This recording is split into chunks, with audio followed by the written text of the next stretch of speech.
苗族银饰和彝族银饰有什么差别？彝族和苗族都是中华大地上最古老的民族之一，也是都非常喜爱银饰的民族。今天九妹给大家带来一些彝族的银饰和苗族的银饰，做一些简单的分享。我手上这个呢，就是一个彝族的一个银帽的款式之一，它上面呢，它的整个视觉体积相对会高很大很多。他们的银饰呢，也跟苗族一样讲究堆大为美，但是他们的银饰的线条感、力量感会强很多。比如说他们的这个小银铃铛，它的长度会大很多，那整体的话是比较的端庄大气的一个款式。苗族的银饰呢就会精致小巧很多，但是呢，他们有一些地方呢比较富庶的苗族地区也会讲究堆大为美。我手上呢有两个比较典型的一个款式，一个是银翅款式，一个是我们的凤鸟款式，它都有一个共同的寓意，就是象征我们蝴蝶妈妈传说里面给予鸟孵化万物这么一个故事。上面还有很多的鱼儿的这个小挂件，还有很小的这个小银铃铛，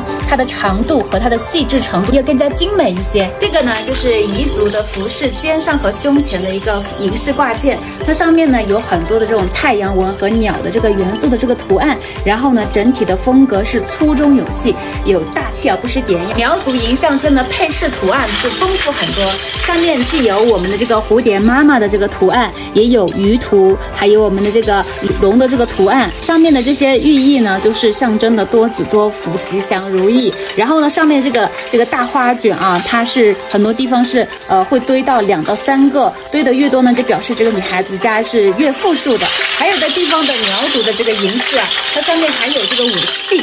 这个武器有这个刀啊、枪啊，还有剑啊，所以千万不要惹女孩子，苗族女孩子身上都是带着武器啊。